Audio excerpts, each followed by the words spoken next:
विद्यार्थ्यांनो, माझं नाव माद्री राजवर आहे. मी तुम्हाला हिंदी हा विषय शिकवणार आहे.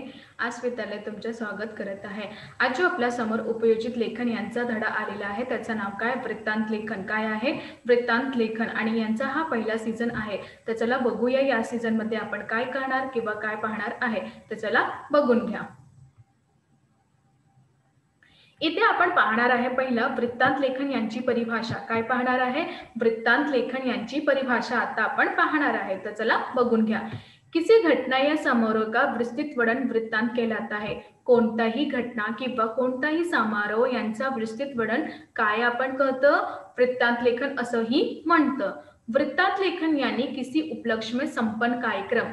वृत्तांत लेखन यानी कोणत्याही उपलक्ष्य मध्ये संपन्न कार्यक्रम कसा प्रमाणे होऊन जात आहे ते.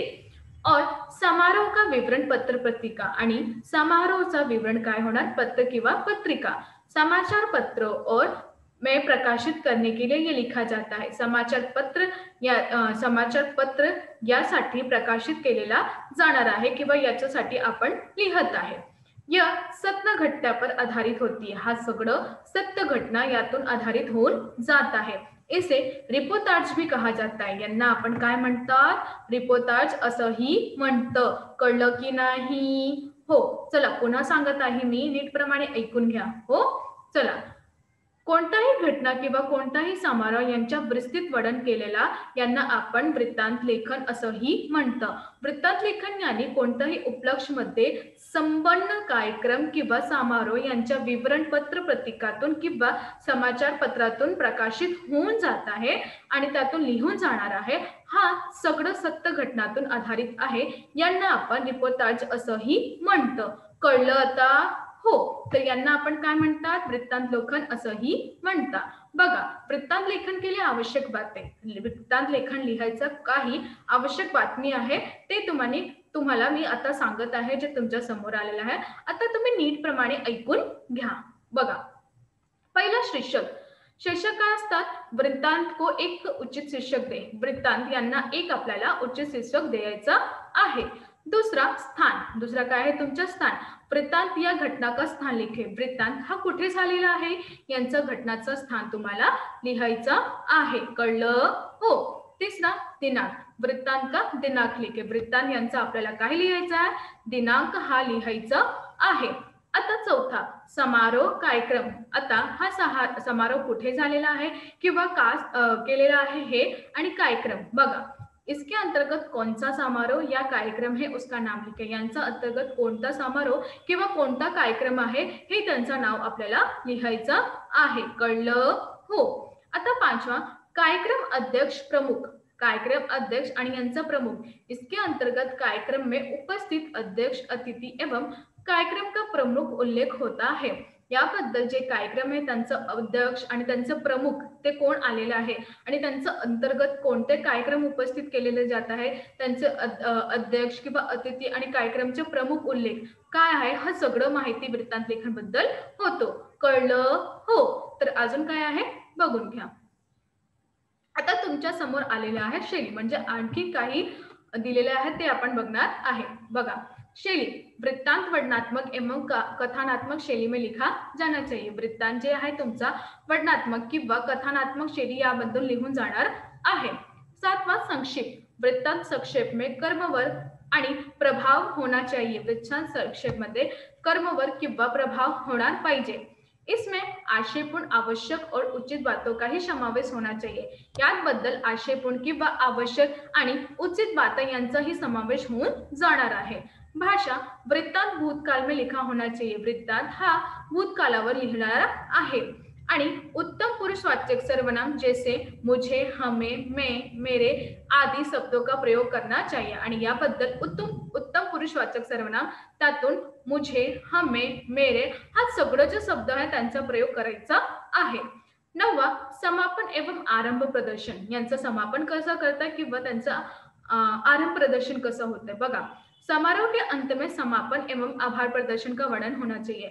समारोह त्यांचा अंतमध्ये समापन किंवा आभार प्रदर्शन असा वर्णन केलेले जाणार आहे किंवा करणार आहे. तर याबद्दल तुम्ही पाहते की इथे काही यांची बातमी दिलेली आहे ना, की कसा तयार करायचा, कसा त्यांची शैली होणार, कशी त्यांची संक्षिप्त होणार, कशी त्यांची भाषा होणार, कशी त्यांचं समापन होणार. तर हा सगळं मी तुम्हाला इथं दिलेले आहे. तर अजून काय आहे ते करून घ्या. इथे बघा, वृत्तांत लेखन के लिए निम्नलिखित सूत्रों का इस्तेमाल होता है. वृत्तांत लेखन हा लिहायचा निम्नलिखित सूत्र यांचा इस्तेमाल करायचा आहे. बघा, वृत्तांत लेखन के प्रकार, वृत्तांत लेखन यांचा प्रकार बघा. किसके द्वारा, कब, कोणाचा द्वारा, केव्हा, कहा, कुठे, क्या, काय, कसे, किसका. तर याबद्दल हा सगळं जे या इस्तेमाल करण्यात आलेला आहेत. बघा कसं, पहिला कब, घटना कब हुई, घटना के दिनांक और समय का उल्लेख. कब म्हणजे घटना जी झालेली आहे ते केव्हा झालेली आहे आणि त्यांचा दिनांक किंवा त्यांचा वेळ लिहायचा आहे. कहा, घटना का कहा संपन्न हुई आणि घटना कुठे संपन्न होऊन झालेला आहे. घटना का स्थान का उल्लेख, घटना यांचा स्थानाचा उल्लेख. तीसरा, कार्यक्रम का आयोजन किस संस्था द्वारा संपन्न हुआ. कार्यक्रम यांचा आयोजन कोणत्याही संस्थाद्वारा संपन्न झालेला आहे आणि त्याचा आयोजित करणाऱ्या संस्थाचा उल्लेख करायचा आहे. आता किसका, किसकी अध्यक्षता में संपन्न हुआ, कोणाची अध्यक्षाबद्दल हा संपन्न झालेला आहे. तर हा सगळं जे बातमी हे तुम्हाला खूपच महत्त्वपूर्ण हा सगळं मी दिलेले आहे. तर तुम्ही नीटप्रमाणे ऐकून घ्या. कळत आहे की नाही तुम्हाला? हो. तर अजून काय आहे बघून घ्या. आता इथे बघा, क्या, समारोह का क्या कार्यक्रम था, कार्यक्रम का उल्लेख. हा समारोहाचा काय कार्यक्रम आहे आणि त्यांचा उल्लेख काय आहे आणि कसे त्यांचा कार्यक्रम कसं संपन्न झाला, त्यांचा कार्यक्रम कसं संपन्न झाला आणि त्यांचं वर्णन किंवा त्यांच्या समापन कशाप्रमाणे आपण करत आहे. उपयुक्त बातों को ध्यान में रखकर सीमित शब्दों में वृत्तांत लेखन लिखने में आसानी होती है. उपयुक्त जे बातमी दिलेले आहे त्यांचं समान रूप करण, सीमित धारणकरण, वृत्तांत लेखन हा कसं लिहायचं याची ताजगी इथे दिलेली आहे. कळलं? हो. तर आता आपण पाहणार आहे वृत्तांत लेखन हा कसं लिहायचं किंवा कसा. हा एक नमूना प्रश्न मी तुम्हाला दिलेला आहे. बघा, नीचे दिए गए विषय पर 60 से 80 शब्दों में वृत्तांत लेखन लीजिए. खालती काही विषय दिलेले आहेत त्याच्याबद्दल तुम्हाला 60 किंवा 80 शब्दातून वृत्तांत लेखन लिहायचं आहे. बघा इथे, बालिका दिवस, स्थल, काल व घटना, प्रमुख तिथी, मुख्य कार्यक्रम, समापन. तर हा असंही तुम्हाला देऊन जाणार आहे. तर त्याबद्दल तुम्हाला हा वृत्तांत लेखन लिहायचा. तर तुम्ही इथे बघणार का कोणता विषय आहे, बालिका दिवस आणि यांचं स्थान कुठे आहे, त्याबद्दल तिथे प्रमुख अतिथी कोण होते आणि समापन कसे होते आणि त्यांचा मुख्य कार्यक्रम काय होता. तर चला बघूया. बघा इथे हा लिहिलेला आहे. बघा, दिनांक 25 जनवरी 2018, दिनांक 25 जनवरी 2018 मुंबई, इस दिन नूतन विद्यालय मुंबई में राष्ट्रीय बालिका दिवस का आयोजन किया गया था. मुंबई इथे नूतन विद्यालय मुंबई यातून राष्ट्रीय बालिका दिवस यांचं आयोजन केलेले आहे. इस अवसर पर प्रमुख अतिथि के रूप में रिलायंस फाउंडेशन के चेयरमैन श्रीमती नीता अंबानी जी उपस्थित थी. याबद्दल या अवसरातून या प्रमुख अतिथी कोण आहे, रिलायन्स फाउंडेशन यांचे चेयरमैन श्रीमती नीता अंबानी उपस्थित आहे. सुबह 9 बजे कार्यक्रम का आयोजन किया. सकाळी 9 वाजे कार्यक्रम यांचं आयोजन केलेले आहे. विद्यालय के विद्यार्थी प्रमुखा कुमारी अंजलि ने पुष्पगुच्छ देकर मुख्य अतिथि महोदय जी का स्वागत किया. याबद्दल विद्यालयाची जे विद्यार्थी आहे प्रमुखा कुमारी यांनी अंजली पुष्पगुच्छ देऊन मुख्य अतिथी यांचं महोदयच्या स्वागत केलेले आहे. तुम्हाला कळत आहे ना? नीट प्रमाणे ऐकून घ्या सगळं व्यवस्थित.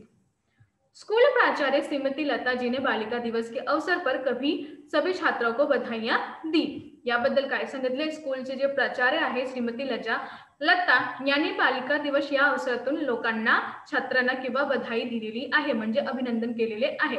अतिथि महोदय जी ने भी अपने व्यक्त को बालिका दिवस का महत्व बताया आणि अतिथी जे आहे त्यांनी पण बालिका दिवस यांचा त्यांना महत्व केलेले आहे. उन्होंने आज की बालिका जीवन के प्रत्येक क्षेत्र में प्रगति करी. उन्होंने काय सांगितले, त्यांनी काय सांगितले, आज हे बालिका जीवनातून प्रत्येक क्षेत्रातून प्रगती केलेले जात आहे. इस तथ्य से सभी को अवगत कराया. हा तथ्य जे आहे त्यांचं सगळ्या लोकांना अवगत करून देत आहे. विद्यालय के छात्रों ने नृत्य व नाटिका का रंगारंग कार्यक्रम प्रस्तुत किया. विद्यालयातील जे छात्र आहेत त्यांनी नृत्य केले आणि नाटिका रंगारंग कार्यक्रम प्रस्तुत केलेले आहे. इस दिन की शोभा में चार चांद लगा दिया. या दिवसची जी शोभा आहे त्यांच्याबद्दल चार चांद लावलेला आहे. कक्षा 10वीं के एक छात्र ने प्रभावपूर्ण भाषण से सभी बालिकाओं का भविष्य के लिए हार्दिक बधाई दी. आणि कक्षा 10वीचे एक छात्र होते, त्याने आपल्या प्रभावपूर्ण भाषणातून सर्व बालिकांना भविष्यांचा हार्दिक बधाई दिलेली आहे. सभी को धन्यवाद दिया. सगळ्यांना धन्यवाद दिलेले. इस प्रकार सुबह 11 बजे कार्यक्रम का समापन हुआ. याबद्दलही सकाळी 11 वाजता हा कार्यक्रमचा समापन झालेला आहे. तर याबद्दल तुम्ही पाहिला की हा बालिका दिवसचा स्थान पण आहे आणि दिनांकचा पण आहे आणि त्यांचा वेळ काय हे पण आहे आणि त्यांचे अतिथी कोण आले हे पण आपण पाहिले. तर असं बद्दलही तुम्हाला असं करायचं आहे किंवा यांचा असं करायचं आहे. तर अजून काय आहे बघून घ्या. आता एक अजून आहे बघा. नीचे दिए विषय पर 60 से 80 शब्दों में वृत्तांत लेखन कीजिए.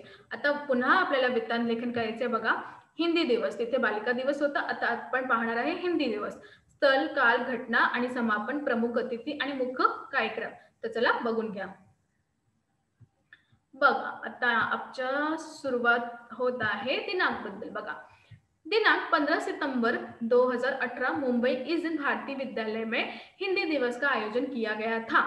दिनांक 15 सितंबर 2018 मुंबई या दिनातून भारतीय विद्यालय म्हणजे मुंबई जिथे हिंदी दिवस यांचं आयोजन केलेला होता. प्रमुख अतिथि के रूप में हिंदी भाषा की सुप्रसिद्ध लेखिका श्रीमती वीणा चौधरी जी कार्यक्रम में उपस्थित थी. प्रमुख अतिथि रूप बद्दल हिंदी भाषाचे सुप्रसिद्ध लेखिका श्रीमती वीणा चौधरी हा कार्यक्रम मध्ये उपस्थित होते. सुबह ठीक 10 बजे कार्यक्रम की सुरुवात आहे. सकाळी 10 वाजे पर्यंत किंवा 10 वाजे हा कार्यक्रमची सुरुवात झालेली होती. विद्यालय के विद्यार्थी प्रमुख शैलेश कुमार ने पुष्पगुच्छ देकर मुख्य अतिथि महोदय जी का स्वागत किया. आणि विद्यालयाच्या विद्यार्थी प्रमुख शैलेश कुमार यांनी पुष्पगुच्छ देऊन त्यांचं स्वागत केले. जे अतिथी महोदय आलेली आहे त्यांचं स्वागत केले. स्कूल के प्राचार्य श्रीमती विमला जी ने हिंदी दिवस का महत्व बताया. आणि स्कूलचे जे प्राचार्य आहेत त्यांनी हिंदी दिवस का महत्व सांगितले.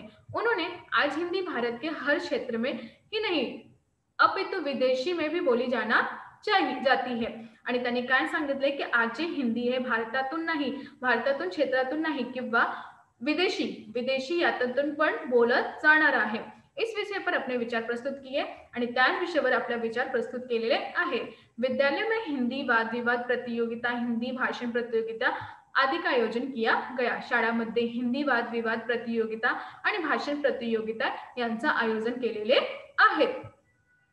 विद्यालय के कुछ छात्रों को नृत्य व वाटिका व रंगारंग कार्यक्रम प्रस्तुत कर दिन की शोभा में चार चांद लगा दिए. आणि विद्यालयामध्ये किंवा शाळांमध्ये काही छात्र नृत्य वाटिका आणि रंगारंग कार्यक्रम प्रस्तुत केलेल्या आणि त्यांच्या शोभामध्ये चार चांद लावलेला आहे. कक्षा 10वीं के छात्र ने अपने प्रभावपूर्ण भाषण में हिंदी दिवस के अवसर पर सभी का आभार प्रकट करते हुए धन्यवाद किया. आणि कक्षा 10वीचे छात्र त्यांनी आपल्या प्रभावपूर्ण भाषणातून हिंदी दिवस यांच्या अवसर किंवा यांचा आभार प्रकट केलेले आहे आणि धन्यवाद केले. सुबह 12 बजे कार्यक्रम का समापन. सकाळी 12 वाजेपर्यंत कार्यक्रमचा समापन होऊन झालेला आहे. तर याबद्दल तुम्ही पाहिले की आपण कशाप्रमाणे हिंदी दिवस हे पण सांगितले आहे, कसं बनवले आहे. हा सगळं व्यवस्थित नीटप्रमाणे तुम्ही करून घ्या आणि कशाप्रमाणे होऊ शकतं हे पण तुम्ही बघून घ्या. कळलं हो. आता तुम्हाला मी काही गृहपाठ दिलेले आहे ते तुम्ही घरी बसून लिहायचं आहे. कळलं हो. बघा पहिला नीचे दिए गए विषय पर 60 से 80 शब्दों में वृत्तांत लेखन कीजिए. वृत्तांत में स्थल, काल व घटना का उल्लेख आवश्यक है. तर पहिला काय राष्ट्रीय विज्ञान दिवस कोणता आहे? राष्ट्रीय विज्ञान दिवस. अपने स्कूल में बनाए गए राष्ट्रीय विज्ञान दिवस का वृत्तांत लिखे. तुमच्या स्कूलमध्ये राष्ट्रीय विज्ञान दिवस हा बनवलेला आहे, त्याबद्दल तुम्हाला यांचा वृत्तांत लेखन लिहायचे आहे. बघा स्थान, काल, घटना. स्थान कुठे केलेले आहे, काल कोणत्या वेळातून केलेला आहे आणि घटना म्हणजे कुठे, हा सगळं व्यवस्थित प्रमाणे तुम्हाला लिहायचं आहे. कळलं? तुम्हाला दोन मी नमुना पत्र दिलेले आहेत, त्याबद्दल तुम्ही तसंही बघून लिहायचं आहे. कळलं की नाही? हो. तर अजून काय आहे बघून घ्या. इथे अजून दिलेले आहे मी अपने स्कूल में मनाए गए क्रीडा महोत्सव का वृत्तांत लिखिए. क्रीडा महोत्सव, स्थान, कला, घटना. तर याबद्दल पण तुम्हाला पण लिहायचं आहे. तिसरा, अपने स्कूल में मनाए गए शहीद दिवस का वृत्तांत लिखिए. लिखिए. शहीद दिवस म्हणजे शहीद दिवस यांच्या पण तुम्हाला लिहायचं आहे की कशा बनवलंय तुम्ही स्कूलमध्ये किंवा शाळामध्ये. तर यांचं काल, स्थळ आणि घटना हा सगळं तुम्हाला व्यवस्थित प्रमाणे लिहायचं आहे. कळलं? हो. तर आज आम्ही काय शिकलो? आज आम्ही शिकलो की कशाप्रमाणे आपल्याला वृत्तांत लेखन असं लिहायचं आहे आणि वृत्तांत लेखन बद्दल आपल्याला कसं अजून माहिती करायचं आहे किंवा काय करायचं हा सगळं म्हणजे नीटप्रमाणे तुम्हाला दिलेलं आहे. आणि याबद्दल तुम्हाला पाहायचं आहे की यांचं घटनास्थळ किंवा दिनांक किंवा कोणता वेळ हा कळलेले झाला आहे. हा सगळं तुम्हाला व्यवस्थित प्रमाणे करायचं आहे. कळलं? हो. धन्यवाद.